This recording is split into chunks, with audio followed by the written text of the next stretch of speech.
प्रिय मित्रों, नमो नमः। संस्कृत कौमुदी में आप सभी लोगों का स्वागत है। मित्रों, हम लोग लघु सिद्धांत कौमुदी के अनुसार समास प्रकरण का अध्ययन कर रहे हैं, जिसके अंतर्गत अब तक हम लोग व्यधिकरण तत्पुरुष, समानाधिकरण तत्पुरुष का अध्ययन कर चुके हैं और इसकी लाइव प्रश्नोत्तरी भी हो चुकी है। और अब आइए हम लोग इस समास प्रकरण में आगे बढ़ते हैं और आज से नए तत्पुरुष और इसके से आगे तत्पुरुषों का अध्ययन प्रारंभ करते हैं। तो देखिए, नए तत्पुरुष के लिए जो सूत्र है वह है नए। ठीक, तो सबसे पहले मित्र हम लोग देखते हैं कि यह कैसा सूत्र है। तो यह विधि सूत्र है। किसका विधान करता है? समास का विधान करता है। किसके किसके बीच में करता है? तो ये सूत्र में चलते हैं, लेकिन सूत्र में देखिए नए है तो बहुत स्पष्ट नहीं हो पा रहा है, तो हम लोग इसकी अनुवृत्ति ले लेते हैं जो आ जाती है सह सुपा। सह सुपा यह अनुवृत्ति आ गई। अब इस अनुवृत्ति के साथ इसका अर्थ स्पष्ट हो जाता है मित्रों, किस नए अव्यय का, नए यहां पर क्या है? अव्यय है। इस नए अव्यय का सह मने साथ, सुपा मने सुबंत के साथ समास होता है। वेरी सिंपल, कोई कठिनाई नहीं है। इस नए अव्यय का सुबंत के साथ समास हो जाता है, अर्थात एक तरफ नए, दूसरी तरफ कोई भी सुबंत रहेगा तो समास हो जाएगा। ठीक, अब देखिए अगला जो सूत्र है इसी से संबंधित है। कह रहे हैं कि ना लोपो नयः, ना लोपो नयः, यानी कि ना का लोप हो, न का लोप हो जाए। नयः में नयः तत्पुरुष, ये जो नए जो अव्यय है, इस नए अव्यय के ना का लोप हो जाए, उत्तर पद परे रहते। इसका सिद्धि में आवश्यकता आएगी तो वहां पर हम लोग देख लेंगे और ज्यादा स्पष्ट हो जाएगा। अब आइए इसका उदाहरण देखते हैं मित्रों। उदाहरण है अब्राह्मण। बहुत ही फेमस और प्रसिद्ध उदाहरण है मित्रों, बहुत ही महत्वपूर्ण भी है। ठीक, अब इसका लौकिक विग्रह न ब्राह्मण, न ब्राह्मण, अलौकिक विग्रह न धन ब्राह्मण सु। ठीक, यह अलौकिक विग्रह हो गया। अब हम लोग अब इसकी कंडीशन को देखते हैं। अब देखिए मित्रों, यहां पर न हमने लिखा है तो कोई समस्या नहीं होनी चाहिए आप लोगों को, उम्मीद है समझने में, क्योंकि ना और इया, अब इया की हलंतम सिद्ध संज्ञा होकर के जब लोप हो जाएगा तो क्या बचेगा? न ही बचेगा। तो इसलिए ना ब्राह्मण सु लिख दिया। यह जनरल सी बात है, आप सभी लोग जानते होंगे। चलिए देखते हैं कंडीशन पूरा कर रहा है कि नहीं। तो देखिए, ये इधर नए आ गया, इस नए अव्यय का तो नए अव्यय आ गया। अब इधर कोई भी सुबंत रहेगा तो समास हो जाएगा। तो इधर देखिए ब्राह्मण सु सुबंत आ गया, तब यहां पर समास प्राप्त हो जाएगा। अब प्रश्न उठता है किस सूत्र से समास होगा मित्रों? तो इसी नए सूत्र से समास होगा। अब यदि परीक्षा में पूछ दिया जाए कि अब्राह्मण में समास विधायक सूत्र कौन है, तो नए है। ठीक, परीक्षा का महत्वपूर्ण प्रश्न हुआ। अब आगे बढ़ते हैं, इसकी सिद्धि में चलते हैं। अब यह सिद्धि इसकी कैसे होगी? तो सर्वप्रथम हम देखेंगे कि इसकी उपसर्जन संज्ञा इसमें किसकी होगी, है ना। एक बार सिद्धि कर लेते हैं। उपसर्जन संज्ञा किसकी होगी? तो जो प्रथमा से निर्दिष्ट होगा। तो यह नए हमारा क्या है? प्रथमा से निर्दिष्ट है। अब यह प्रथमा से जो निर्दिष्ट है वह यहां पर कहां पर है? यहां पर। तो इस न की उपसर्जन संज्ञा हो जाएगी। न की उपसर्जन संज्ञा किस सूत्र से होगी मित्रों? तो किससे होगी? प्रथमा निर्दिष्टम समासम उपसर्जनम। ठीक, यह पहले भी चर्चा हो चुकी है, लेकिन एक बार मैं यहां पर फिर से बोल दे रहा हूं। आप लोगों को बार बार थोड़ा सा इस तरह से कहने से आप लोगों को बिल्कुल यह याद हो जाएगा। इस न की इस सूत्र से उपसर्जन संज्ञा हो गई। फिर क्या होगा आगे की प्रक्रिया? उपसर्जनम पूर्वम। उपसर्जनम पूर्वम के द्वारा क्या हो जाएगा? इसका पूर्व प्रयोग हो जाएगा, इस न का। तो न का पूर्व प्रयोग होकर के न ब्राह्मण सु हो गया। फिर अगला सूत्र क्या आ जाएगा मित्रों? कृत तद्धति समासाश्च। कृत तद्धित समासाश्च सूत्र से इसकी प्रातिपदिक संज्ञा होगी। फिर सुपो धातु प्रातिपदिकयोः सूत्र से इसका लोप हो जाएगा। किसका? इस सु का। जब सु का लोप हो जाएगा क्या बन गया? न ब्राह्मण। यह मैं थोड़ा जल्दी जल्दी कर दे रहा हूं, चूंकि इस सब विषयों पर पहले चर्चा हो चुकी है ना। न ब्राह्मण हो जाएगा। सुपो धातु से सु का लोप होकर के इसका न ब्राह्मण हो गया। अब इसके बाद अब देखिए हमारा यह सूत्र अब काम करने की बारी आ गई इस सूत्र की। ठीक, यह सूत्र क्या काम कर रहा है अब कि इस न के न का लोप हो उत्तर पद परे रहते। तो हमारा ब्राह्मण देखिए उत्तर पद है, ब्राह्मण हमारा उत्तर पद है, तो इस न में न का लोप हो जाएगा। तो जब न का लोप होगा, याद रहे सिर्फ व्यंजन का लोप होगा, इसमें जो अस्वर छुपा है उसका लोप नहीं होगा। तो जब इसका लोप नहीं होगा तो फिर इधर ब्राह्मण है तो क्या हो जाएगा ब्राह्मण, अब्राह्मण हो गया। अब हम क्या करेंगे मित्रों, यहां पर सु आदि की उत्पत्ति कर देंगे, है ना। सु आदि की उत्पत्ति करने पर फिर से आगे की प्रक्रिया वही होगी जिसकी बार बार चर्चा हो चुकी है। इस सु को सु से रू रेप होगा, रेप के बाद खरबसानियों से इसको जो है विसर्ग होकर के क्या हो जाएगा अब्राह्मण। यह हम लोगों का सिद्ध हो गया। अब्राह्मण इसी को लिख लेते हैं, आगे लिखने की कोई जरूरत नहीं है, अब्राह्मण। ठीक, इसी प्रकार से मित्रों इसमें अन्य भी उदाहरण है, जैसे कि नाज्ञ अज्ञ, है ना, नाज्ञ बराबर क्या होता है अज्ञ। अज्ञ में भी कौन सा समास है नय तत्पुरुष। ठीक, इसी तरह से और भी है न साधु असाधु, है ना, असाधु भी आप लोग कर सकते हैं। बहुत है इसके लिए उदाहरण तो बहुत है ना। तो किसकी कितने की चर्चा होगी, बस इतना ही आप लोग समझ लीजिए, न साधु असाधु। अब आइए थोड़ा सा इसमें जो परीक्षा उपयोगी जो प्रश्न कैसे पूछेगा उस पर चर्चा हो जाए।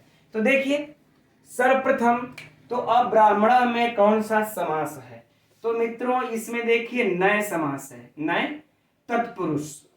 अच्छा, अगर मान लेते हैं परीक्षा में यह नय नहीं दिया तब क्या होगा, सिर्फ मान लेते ऑप्शन में तत्पुरुष, है ना, कर्मधारय, अव्ययी भाव, है ना, अव्ययी भाव बहुब्रीहि यह दिया है, यह नय को नहीं दिया, तब किसको मारेंगे, तो फिर कर्मधारय को ही, अरे ये तत्पुरुष को ही मारेंगे हम लोग। चूंकि यहां पर जो अधिकृत है, जिसका अधिकार चला रहा है तत्पुरुष का, जो हम लोग की तत्पुरुष समास के प्रारंभ में ही सूत्र का अध्ययन किए थे तत्पुरुष, उसका तो अधिकार चला ही आ रहा है। तो इसका तो मूल अर्थ तो यही होगा कि नय का, नय अव्यय का सुबंत के साथ समास होता है और उसको कौन सा समास कहते हैं, तत्पुरुष समास कहते हैं ना। चूंकि तत्पुरुष का अधिकार चला रहा है, नय का कहीं अधिकार वैसे चर्चा नहीं है। हम लोग यह लोक में बना लेते हैं कि न का यहाँ पर नय अव्यय का प्रयोग होता है, इसलिए हम लोग इसका नाम दे देते हैं नय तत्पुरुष। इसलिए हम लोग यह नाम दे रखे हैं नय तत्पुरुष, है ना। तो घबराना नहीं है, ये मत सोचिएगा कि नय है ही नहीं विकल्प में तो हम क्या लगाएं। नय तत्पुरुष हो तो विकल्प में इसको मारेंगे, अगर नय नहीं है तो तत्पुरुष को लगा देंगे। ठीक, अब देखिए जो अगला प्रश्न होगा इसका कि इसकी लौकिक विग्रह तो न ब्राह्मण, अलौकिक विग्रह न ब्राह्मण सु, न में सु वगैरह लगाने की जरूरत नहीं मित्रों, अशुद्ध हो जाएगा। ठीक, अच्छा अब इसमें एक प्रश्न होगा यह कि अब्राह्मण का समास विधायक सूत्र कौन है, तो हमारा यह नय है अब्राह्मण का समास विधायक सूत्र, जैसा मैंने यहां पर लिखा है। अगला प्रश्न सुनिए कि इस अब्राह्मण में न को, न इस न में न का लोप किस सूत्र से हुआ है, न में न का लोप किस सूत्र से हुआ है, तो इस सूत्र से हुआ, न लोपो नय से हुआ है। ठीक, और बाकी अब मित्रों इसमें से कोई भी अब ऐसा प्रश्न नहीं बनता है जो कि आप लोगों को परीक्षा में घुमाए या फिर पूछा जाए। ठीक, बाकी अज्ञ असाधु को भी याद रखेंगे। अब आइए इसमें से अगला सूत्र को देखते हैं। तो अगला सूत्र है मित्रों तस्मान्नूडच। आइए देखते हैं इस सूत्र को। तो यह कैसा सूत्र मित्रों, विधि सूत्र है।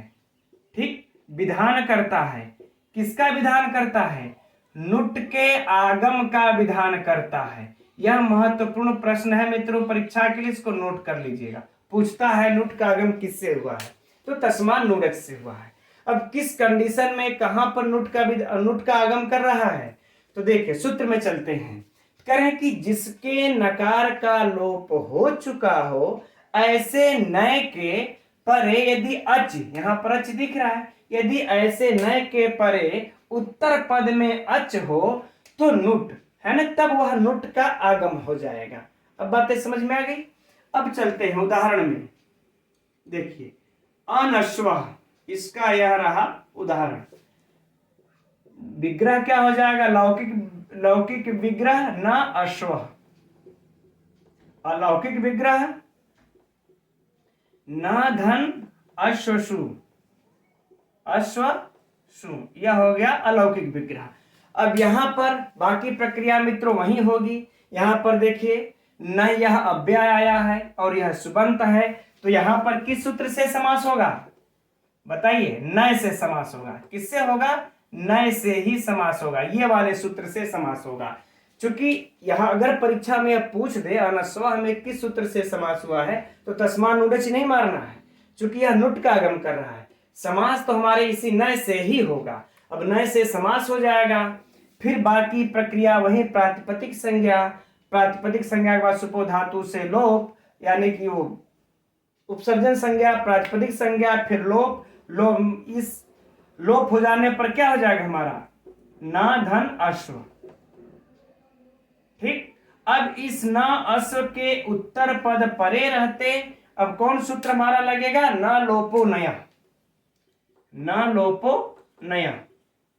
इस सूत्र से इसके न का लोप, और जब न का लोप हो जाएगा तो क्या बचेगा यहां पर, अ। ठीक, इसमें से न निकल जाएगा तो क्या बचा, अ। अब हो गया अश्व। अब देखिए अब हमारा यह तस्मा नुडच सूत्र अब काम करता है। यहां पर कह रहा है यही ना कि न में ऐसे न जिसके नकार का लोप हो चुका हो, तो यहां पे नकार का लोप हो चुका है। इसके परे क्या है, ऐसा कोई सुबंत हो जिसके आदि में अच हो, तो हमारा देखिए आदि में अच है, तब कह रहे हैं यहां पर नुट का आगम हो जाएगा, तब अधनुट। ठीक, अधनुट धन अश्व। अब जब अश्व हो गया तो आप लोग जानते हैं ट का हलंत्यम से, है ना, और ये उपदेश अनुनासिक इत से लोप होकर के इसमें क्या बचता है, सिर्फ जो है कि न बचेगा। क्या बचेगा, न। देखिए क्या बच रहा है, अ धन न धन अश्व। अब समझ में आ गया। ठीक, तो जब अ न फिर न में अ मिल जाएगा तो क्या हो जाएगा, अनश्व, अनश्व, सुवाद की उत्पत्ति कर देंगे अनश्व, ये हमारा सिद्ध हो गया। ठीक, अब चलते हैं इसमें परीक्षा उपयोगी जो प्रश्न होंगे मित्रों। अनश्व में कौन सा समास है, नय तत्पुरुष। ठीक, कंफर्म। अनश्व का लौकिक विग्रह न अश्व, अलौकिक विग्रह न अश्वसु। अब इसमें जो आप लोगों के घुमाएगा बस यही, अनश्व का समास विधायक सूत्र कौन है, ऑप्शन में तीनों देगा, तो हम लोगों को कौन मारना है, न। यह समास विधायक इसका सूत्र, इसी सूत्र से इसमें समास हो रहा है। अब आगे इसमें यह पूछता है कि यह नुट का आगम किस सूत्र से हुआ है। यह जो नुट है इसमें ऐसे दे देगा, अनश्व में नुट का आगम किस सूत्र से हुआ है, तो तस्मा नुडच, इस सूत्र से नुट का आगम हुआ है। ठीक, इसमें से जो एक्स्ट्रा प्रश्न होगा ये इस पे विशेष ध्यान देना होगा।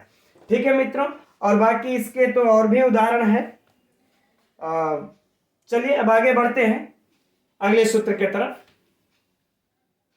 तो अगला सूत्र है मित्रों कुगति प्रादयः। आप लोग जानते होंगे यह अत्यंत महत्वपूर्ण सूत्र है।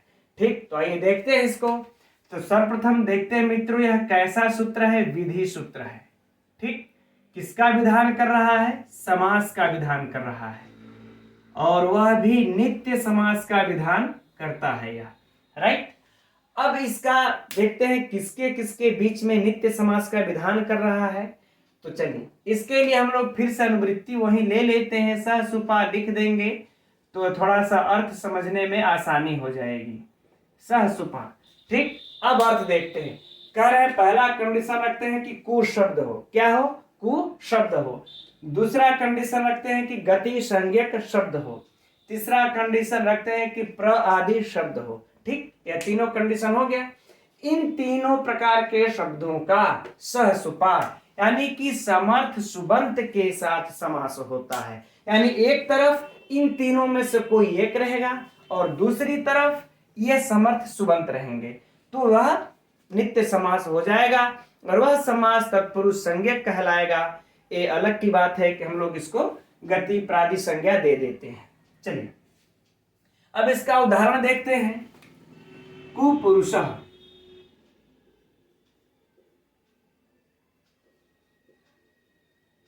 यह हो गया इसका उदाहरण। और लौकिक विग्रह कुत्सितः पुरुषः, ठीक। अलौकिक विग्रह कुधन पुरुष सु, कुधन पुरुष सु, ठीक। अब देखते हैं कि यह नियम क्या यहाँ पर लागू हो रहा है या फिर नहीं हो रहा है। तो स्पष्ट है कि देखिए कु शब्द है, यहाँ पर कु शब्द हमारा आ गया तो ये वाला कंडीशन पूरा। अगला है सहसुपा, इधर हमारा समर्थ सुबंत आ गया तो यह भी कंडीशन पूरा। हम लोग पहले इसका उदाहरण देख रहे हैं मित्रों, फिर इन दोनों का भी उदाहरण देखेंगे, ठीक। तो इस प्रकार से यहां पर किस सूत्र से समास हो गया? कुगति प्रादेय सूत्र से, कुगति प्रादेय सूत्र से समास को प्राप्त हो गया, ठीक। परीक्षा का महत्वपूर्ण प्रश्न, नोट करते रहिएगा आप लोग। अब इसके बाद है फिर से वही इसकी उपसर्जन संज्ञा हो जाएगी। कु चूंकि प्रथमा में पठित है तो इसकी उपसर्जन संज्ञा कु की, फिर उपसर्जनम पूर्वम से पूर्व में इसका प्रयोग, कृत अद्यति समासात से इसकी प्रातिपदिक संज्ञा, सुपो धातु से लोप। अब लोप होकर के क्या बन जाएगा? कुपुरुष, कुपुरुष। आगे कुछ नहीं करना है, सु आदि की उत्पत्ति कर देंगे, कुपुरुष हमारा सिद्ध हो गया। अब कोई समस्या नहीं इसमें। अब बातें अब आ गई मित्रों कि यह गति संज्ञक। अब इसका उदाहरण देखा जाए, है ना। ये जो गति संज्ञक है तो सबसे पहले तो हम लोगों को यह समझना होगा कि गति संज्ञा होती किसकी है, तब ना हम यह समझ पाएंगे कि गति संज्ञा ये है तो इसका इस समर्थ सुबंध के साथ समास होता है। यहां पर तो स्पष्ट कह दिए थे, एक तरफ कु शब्द रहेगा, इसमें समझने की कोई बात ही नहीं थी, कु शब्द आ गया था। लेकिन अब गति संज्ञक के लिए समझने के लिए अगला सूत्र लिखते हैं, ठीक। तो आइए अब उस सूत्र को देखते हैं। आइए अब इस सूत्र को देखते हैं। उर्यादि च्वी डाचश्च, बहुत ही महत्वपूर्ण सूत्र है मित्रों। तो पहले देखते हैं कि यह कैसा सूत्र है। तो यह संज्ञा सूत्र है। कौन सी संज्ञा करता है? तो गति संज्ञा करता है, गति संज्ञा करता है। कौन सी गति संज्ञा? यदि आप लोगों के पुस्तक में नहीं दिया होगा तो नोट कर लीजिएगा, परीक्षा में पूछता है, ठीक। अब किसकी किसकी गति संज्ञा करता है? तो अब आइए सूत्र में देखते हैं। तो पहले कहते हैं उर् आदि, यानी कि उर् आदि गण में पठित जितने भी शब्द हैं उनकी गति संज्ञा होती है, ठीक। दूसरे पर कहते हैं च्वी प्रत्यांत, जितने भी शब्द होते हैं उनकी भी गति संज्ञा होती है।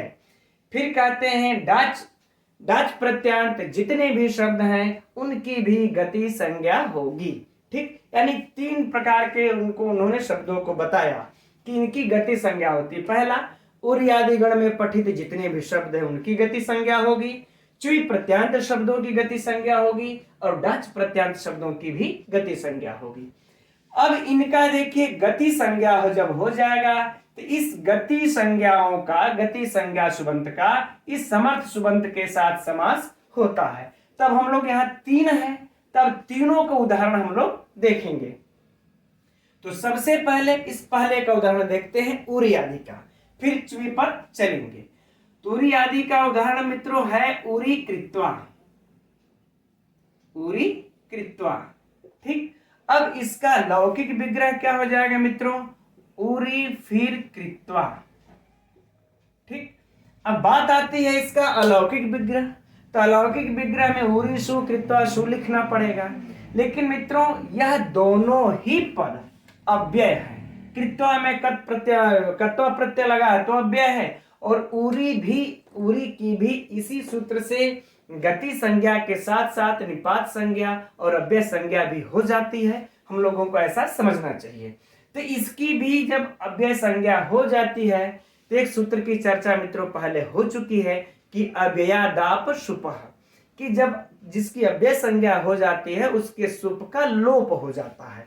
तो हम लोग यदि यहां पर लिख भी देंगे उरी सु धन कृत्वा सु, अगर यहां पर लिख भी देते हैं तो इसका क्या मतलब है, तुरंत इसका लोप हो जाएगा।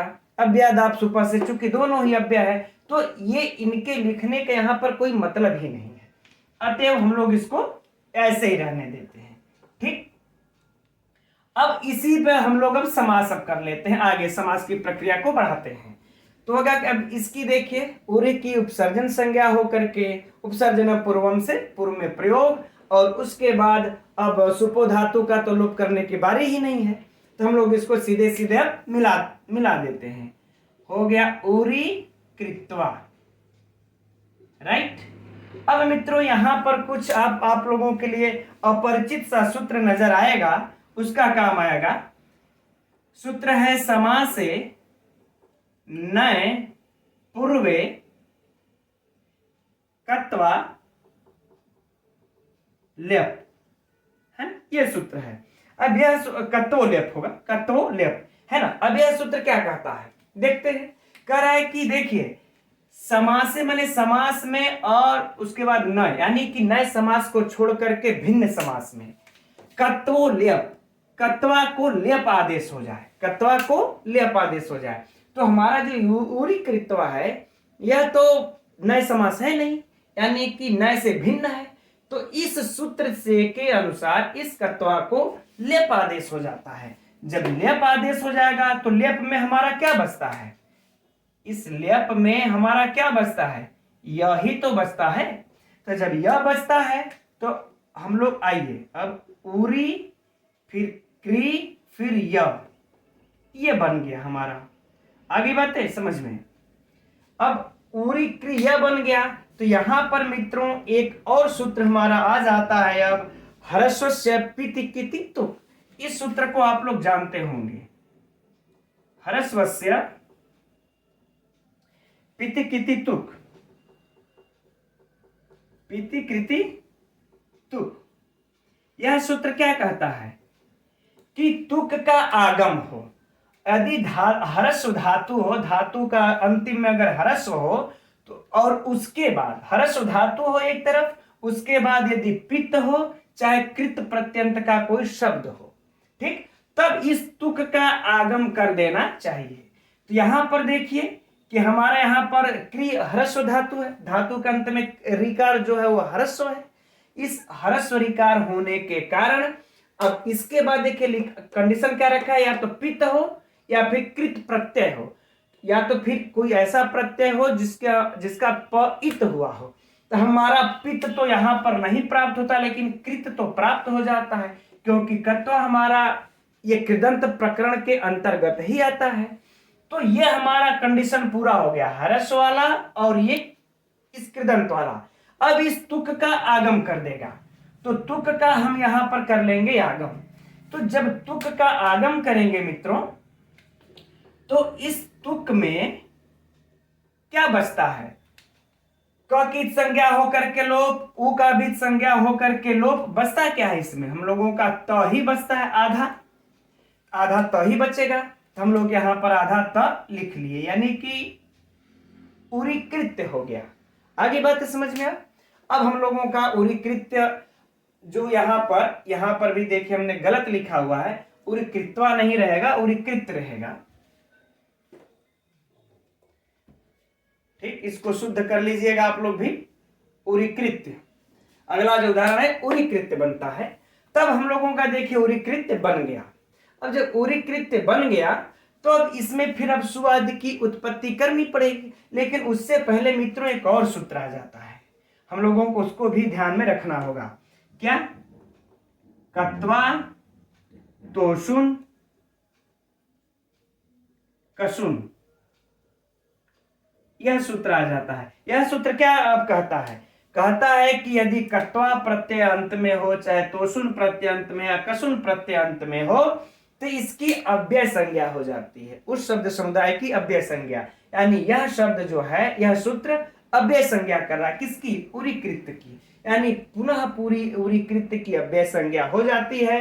तो जब अव्यय संज्ञा इसकी हो गई, तो हम इसके बाद यदि सुआदि की उत्पत्ति भी करते हैं तो अव्ययादाप सुपः सूत्र तुरंत आ जाएगा और इस सु का लोप कर देगा। जब लोप कर देगा तो हमारा जब इसका लोप हो गया तो उरी कृत्य ही बन जाएगा। अब आगे बातें समझ में मित्रों, ठीक, ये सिद्ध हो गया। अब हम लोग परीक्षा के लिए जो प्रश्न है अब उसकी चर्चा कर लेते हैं।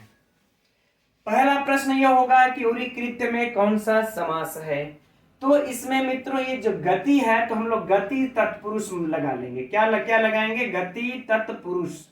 अगर मान लेते हैं यह नहीं गति नहीं दिया है तो हम तत्पुरुष भी लगा देंगे, कोई समस्या नहीं है।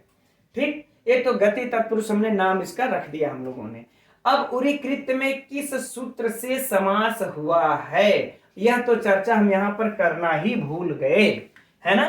तो उरी कृत्य में इसी कुगति प्रादय सूत्र से ही समास हुआ है, क्योंकि यहां हमारा कंडीशन उरी पूरा होता है और कृत्वा भी हमारा यह सुबंत है, यह भी पूरा हो जाता है। अच्छा, यह सुबंत होता है मित्रों, इस पर भी थोड़ी सी चर्चा हम अब कर लेते हैं, पहले प्रश्न की बात हो जाए।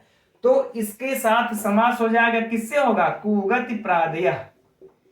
कुगति प्रादेय सूत्र से ही उरी कृत्य में समास होगा। यह ऐसा बिल्कुल एकदम नोट कर लीजिए, यह नहीं लगेगा परीक्षा में, जब भी देगा तो आप समय में यह देगा। ठीक, हो गया उरी कृत्य। अगला इसका ये लौकिक विग्रह, तो उरी कृत्वा बनता है, उरी कृत्य नहीं बनेगा, या नोट कर लीजिएगा। जब भी ऑप्शन में देगा तो उरी कृत्य भी देगा ऑप्शन में, तो उरी कृत्य नहीं उरी कृत्वा इसका लौकिक विग्रह बनता है। ठीक, यह भी एकदम नोट कर लीजिएगा। और बाकी ये जो है कत्वा को लेप करना, हर्षस्पति की तितुक और कत्वा तो सुनकर सुनिए जो प्रत्यय हैं, ये सब आप लोगों की विद्वत्ता के लिए है, जानकारी के लिए है। ठीक, अब इसमें मित्रों एक बातें चलिए यहाँ पर जो हमने कहा अभी चर्चा कर लेते हैं उसकी, कि उरी कृत्वा, कृत्वा जो यहाँ पर देखिए सह सुपा से समर्थ सुबंत के साथ ही इस गति का समास होगा। इस गति का समास समर्थ सुबंत के साथ ही होगा। तो यहाँ पर आप लोग सोचेंगे यह क्री यानी कि धातु है और यह तिगंत है, सुबंत कहाँ है? तो मित्रों यहाँ पर याद रखिए कि चाहे कत्वा प्रत्यय लग जाए तो मुनंत होते हैं, कत्वांत होते हैं, ये सब प्रत्यय लगने के बाद वह क्रिया सुबंत हो जाती है, वह क्रिया सुबंत हो जाती है। देखिए जैसे कि यह हम अगर लिखेंगे करोति, क्या लिखेंगे? करोति, यह हमारा तिगंत है, इसमें तिंग प्रत्यय लगे हुए हैं। लेकिन इसी क्री धातु से यदि हम कत्वा प्रत्यय लगा करके हम कृत्वा बना लेते हैं तो जब यह तब सुबंत बन जाता है। क्या बन जाता है? सुबंत। क्योंकि एक चीज एकदम बिल्कुल दिमाग में नोट कर लीजिएगा कि समास जो है सुबंत का सुबंत के साथ होता है, सुबंत का तिगंत के साथ समास नहीं होता है ना।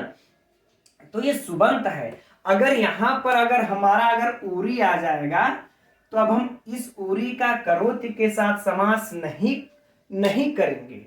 एकदम कान खोल करके नोट कर लीजिएगा कि इस उरी का करोति के साथ समास नहीं कर सकते, क्योंकि करोति क्या है? तिंगंत है। क्या है? यह तिगंत है। आगे बातें समझ में ना। और यह कृत्वा हमारा सुबंत है और हमारा कंडीशन कहता है कि समर्थ सुबंत के साथ होगा, यह तिगंत के साथ उरी का समास नहीं होगा। तो अगर यह परीक्षा में अगर इस प्रकार से क्वेश्चन को घुमाने की कोशिश करें तो आप लोग इससे चौकन्ना रहिएगा। ठीक, चलिए अब हम लोग बात करते हैं डाचस्थ च्वी प्रत्यांत का। आइए इसका उदाहरण देखते हैं। तो अब च्वी प्रत्यांत गति संज्ञक का भी हम लोग उदाहरण देख लेते हैं। इसका उदाहरण जो मिलता है मित्रों वह है शुक्लीकृत्य। शुक्लीकृत्य, ठीक। इसका इसके बाद लौकिक विग्रह हो जाएगा शुक्लम शुक्लम कृत्वा, शुक्लम शुक्लम कृत्वा। ठीक, अर्थात अशुक्ल को शुक्ल करके, अर्थात जो सफेद नहीं है उसको सफेद करके। ठीक, इसका अलौकिक विग्रह हो जाएगा शुक्ल धन कृत्वा। इसको आप कृधन कत्वा भी लिख सकते हैं, कोई फर्क नहीं है। तो मित्रों हम लोग अब देखिए इस शुक्ल में जो है कि च्वी प्रत्यय कैसे लगता है, इसकी जो सिद्धि होती है बनती है, अब उसमें हम लोग नहीं जाएंगे क्योंकि वह हम लोगों के परीक्षा का विषय नहीं है। अगर उसमें घुसते हम लोग तो उसमें ज्यादा समय जाएगा, इसलिए उसको हम लोग छोड़ देते हैं। बस यहाँ पर इतना ही समझिए कि शुक्ल में जो है कि च्वी प्रत्यय लगा है। च्वी प्रत्यय लगने के बाद एक हम लोगों का सूत्र है अस्य अस्य च्वौ। उस सूत्र के द्वारा चूंकि च्वी प्रत्यय लग जाता है तो इसके अ को ई कर देता है, ठीक है, तो बन जाता है शुक्ली। शुक्ली। अब अम का तो सुपो धातु से लोप हो ही जाता है, बन जाता है कृत्वा। ठीक, शॉर्टकट में समझ लेते हैं। ठीक, तो हम लोग अब शुक्ल का शुक्ली हो जाता है अ से चौ सूत्र से, च्वी प्रत्यांत लग चुका है, इतना हम लोग समझ लें, उसमें हम लोग नहीं जाएंगे। अब कृत्वा बन गया। अब आगे की शेष प्रक्रिया मित्रों सेम वही होगी जो हम लोगों ने उरी कृत्वा से उरी कृत्य करने में लगाया था, उसी प्रकार से शुक्ली कृत्वा से, फिर वही समास से नए पूर्वे कत्वा लेप सूत्र से इसके कत्वा को लेप प्रत्यय यह होगा, फिर उसके बाद हर्ष पिति किति तुक से तुक का फिर से वही आगम होगा, और फिर बनने के बाद शुक्लीकृत बन जाएगा। क्या बन जाएगा? शुक्लीकृत। फिर उसके बाद शुक्लीकृत बन गया। अब फिर से उसके बाद वही प्रक्रिया होगी, अर्थात इसका अव्यय संज्ञा हो करके, अव्यय संज्ञा होने के बाद अव्यादाप सुपर सूत्र से इसके सुआदि का लोप होकर के शुक्लीकृत बन जाएगा। सेम प्रक्रिया वही होगी जो हम लोगों ने उरीकृत में पढ़े। अब सेम इसी तरह से मित्रों पटपटा कृत्य का भी होता है, पटपटा कृत्य। ठीक, लौकिक विग्रह आप लोगों के पुस्तक में दिया ही होगा, पटत पटत इति कृत्वा, पटत पटत इति कृत्वा, वह भी ये दिया होगा। अब देखिए रही बात परीक्षा में प्रश्नों की बात, तो हम लोग आइए अब उसकी चर्चा कर लेते हैं। पहला प्रश्न तो यह शुक्लीकृत में कौन सा समास है, तो मित्रों यही समास है, गति तत्पुरुष समास ही हम लगाएंगे। ठीक, अगला प्रश्न कि इसका लौकिक विग्रह क्या होगा, अशुक्लम शुक्लम कृत्वा, अशुक्लम शुक्लम कृत्वा। अब अगला हो जाएगा कि इस शुक्ल में चाहे इसमें किस सूत्र से समास हुआ है, चाहे शुक्लीकृत का समास विधायक सूत्र कौन सा है, यह महत्वपूर्ण प्रश्न होगा मित्रों। इसका विधायक समास विधायक सूत्र क्या है? कुगति प्रादेय, यही इसका समास विधायक सूत्र है।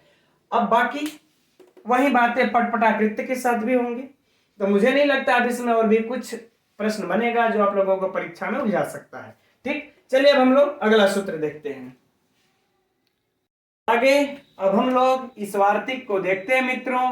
प्रादयो गताद्यर्थे प्रथमया, क्या कह रहा है यह वार्तिक कि प्रादयो यानी कि प्र आदि का गताद्यर्थे गत आदि अर्थ के में प्रथमया प्रथमांत सुबंत के साथ नित्य समास होता है।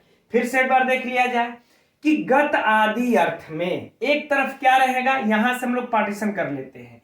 गत आदि अर्थ में प्रादयो यानी कि प्र आदि निपातों का एक तरफ ये हो गए, दूसरी तरफ प्रथमांत सुबंतों के साथ नित्य समास होता है। स्पष्ट हो गया?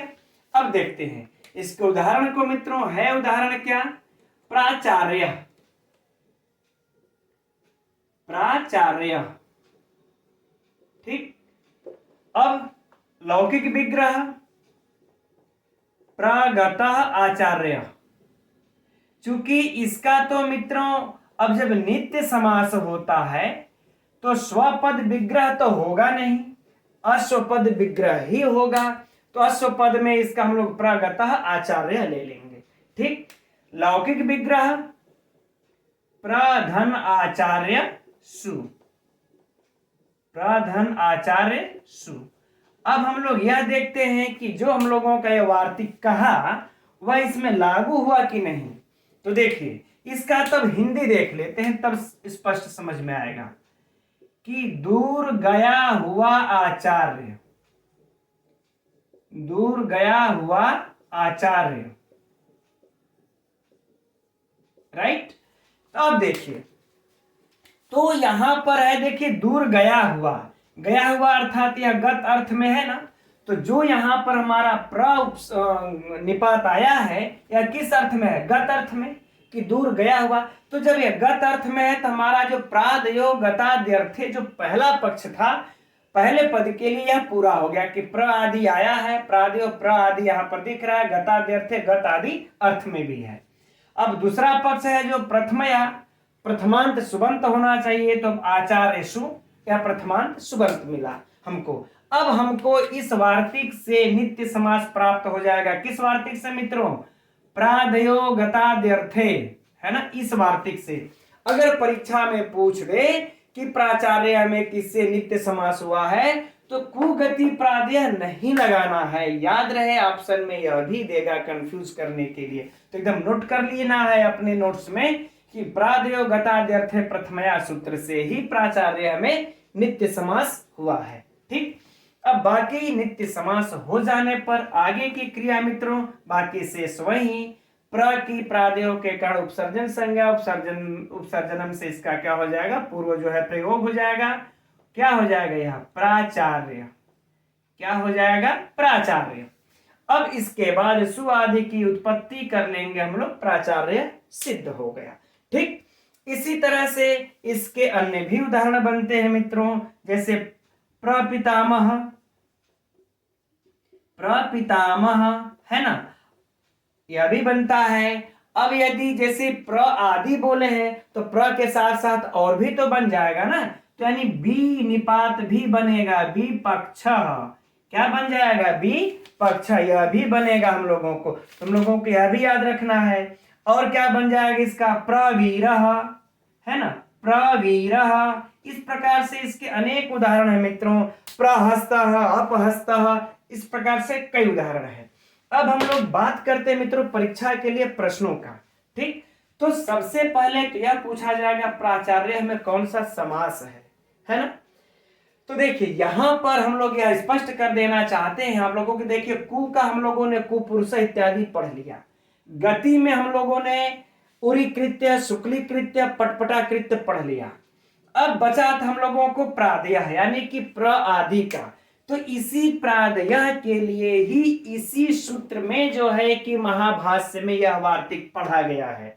ठीक, तो इस प्रादय में है, तो प्रादय में अब बता रहे हैं वार्तिककार आकर के कि किस किस प्र आदियों का जो है कि प्रथमांत के साथ किस अर्थ में समास होता है। ठीक है ना, तो यहां से आप लोगों को प्रश्न को घुमाना जो है प्रारंभ कर देता है। ठीक, जब घुमाना प्रारंभ कर देता है तो अब सुनिए प्रश्न कि प्राचार्य में कौन सा समास है मित्रों, तो आप लोग लगा दीजिएगा प्रादि तत्पुरुष है। कौन सा है? प्रादि तत्पुरुष। अच्छा, परीक्षा में एक बार मित्रों टेट में पूछा था बड़ा ही घुमा करके, प्रथम प्रादि तत्पुरुष, द्वितीय प्रादि तत्पुरुष की तृतीय प्रादि तत्पुरुष, इस तरह से भी पूछा था।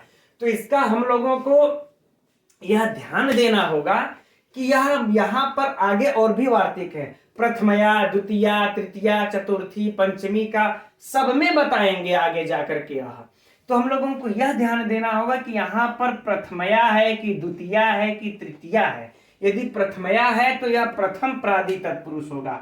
क्या हो जाएगा? यह प्रथम प्रादि तत्पुरुष समास। आगे बातें समझ में ना। अगर परीक्षा में आप लोगों को अगर तत्पुरुष समास दिया है तो इसको टिक मारिएगा। अगर ये सब नहीं दिया, सर सिर्फ तत्पुरुष, बहुव्रीहि, अव्ययी भाव इत्यादि करके दिया है, तब सिर्फ तत्पुरुष मारना है, तब तो वही ऑप्शन है। अगर आप लोगों को प्रादि तत्पुरुष दिया है तो हम प्रादि तत्पुरुष मारेंगे, और यदि आप लोगों को प्रथम प्रादि तत्पुरुष दिया है तो हम इसे मारेंगे। ये एकदम नोट कर लीजिएगा, क्योंकि यहाँ प्रथमांत के साथ हो रहा है ना आचार्य सूत्र, इसलिए प्रथम प्रादि कहते हैं। जब यह द्वितीयांत के साथ होगा तो ऐसे समासों में द्वितीया जो कि द्वितीय प्रादि तत्पुरुष होगा, और जब यह तृतीयांत के साथ होगा तो है ना तृतीय प्रादि तत्पुरुष, इस प्र आदि का। राइट, अब देखिए दूसरा प्रश्न, खतरनाक प्रश्न कि प्राचार्य में किस अर्थ में नित्य समास हुआ है, तो गत अर्थ में लिखिएगा। किस अर्थ में? गत अर्थ में। यह गताद्यर्थे है, यह हर वार्तिक के लिए आएगा, आगे भी हर सूत्र के लिए आएगा।